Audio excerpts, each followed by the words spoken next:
Dans l'épisode d'hier, les roses se confrontaient aux premières pistes, aux premières prises de cap, mais aussi aux premiers doutes. Elles rejoignaient ensuite le village de Haroun pour assister au moment solidaire du rallye et nous quittions enfin au départ de l'étape de nuit. Alors reprenons là où nous nous sommes laissés.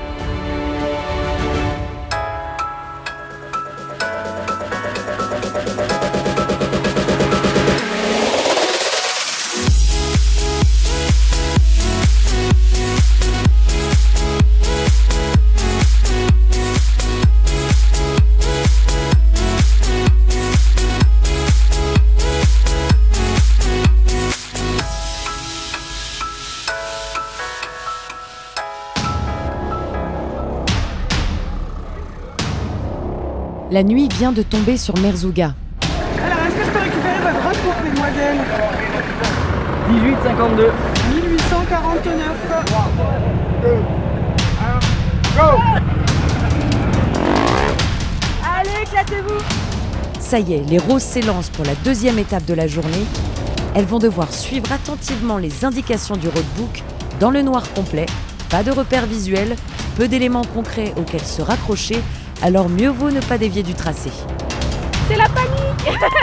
On n'a pas de repères au loin, pas de montagne, pas d'arbustes, pas de pierres. Du coup, on est obligé de s'arrêter beaucoup pour reprendre le cap. Il y a un cap là, 110. On passe un petit peu à droite, donc on va tenter de passer là, de faire une petite coupe.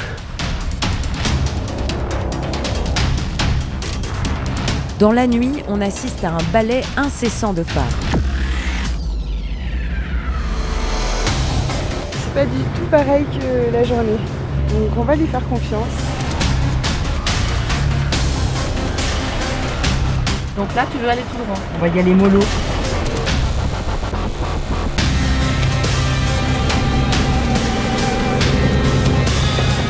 On est en sablé, on n'a pas pris, je pense, la bonne direction. Encore. Merci les filles. Rassurez-vous les filles, les lumières du CP d'arrivée d'étape ne sont plus très loin. Oh, ça va mieux là. C'est énorme. Trop top.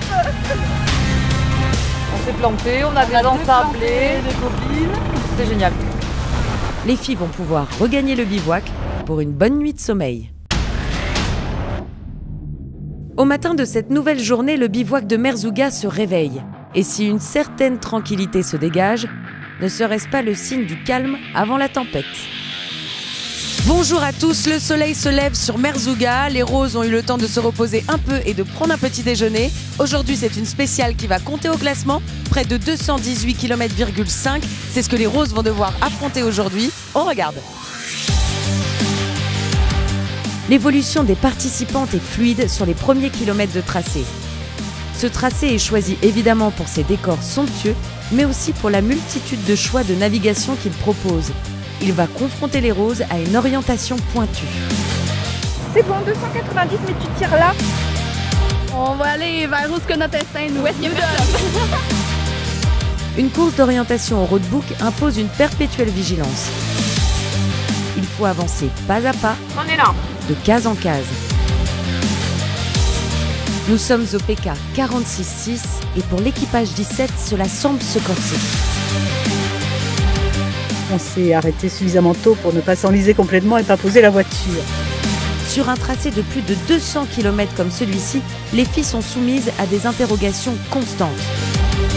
C'est à peine 600 mètres qu'il faut changer, donc ça va le faire. Hein. En fait, elles doivent prendre des décisions. Ça leur demande de faire des choix permanents et justement, tout l'intérêt ne serait-il pas dans cette confrontation? Tu la trouves la piste ou comment? La navigation est effectivement difficile en termes d'orientation. Ce qui est important, c'est déjà de se poser les bonnes questions, de s'écouter, de se faire confiance, de se poser et d'avoir un bon échange avec sa copilote. Et tu vois, hop, la première bosse, ça c'est le cap 350. Alors c'est rigolo parce que les premières journées, on les voit très studieuses, avec beaucoup de doutes. Oui, c'est parce que c'est le truc. Et puis au fil des jours, les filles prennent confiance. s'amusent à faire de plus en plus de coupes. Faut se fier à notre instinct. C'est ça.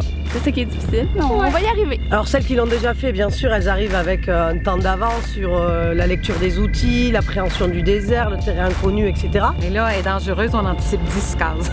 Mais on voit chaque année des novices sur le podium. Parce que les filles ont été, j'ai envie de dire, très bonnes élèves, ont suivi le roadbook à la lettre, ont fait des choix et souvent ça paye. Et pour l'équipage 17, en effet, ça paie. Encore quelques kilomètres de pistes sinueuses autour de l'Erchébi et enfin l'arche d'arrivée. Nickel, on est prêt à recommencer demain, après la douche. 503.41. Bonsoir à tous. Comme vous pouvez le voir, la nuit est tombée sur Merzouga. Je suis devant l'arche d'arrivée. Les derniers équipages sont en train d'arriver au bivouac. L'étape d'aujourd'hui était très compliquée, mais elles l'ont relevée avec brio. Elles sont déjà prêtes, j'ai l'impression, pour l'étape de demain qui s'annonce aussi difficile. La nuit de sommeil ne sera pas de trop. Donc d'ici là, bonne nuit et on se retrouve demain pour le prochain JT.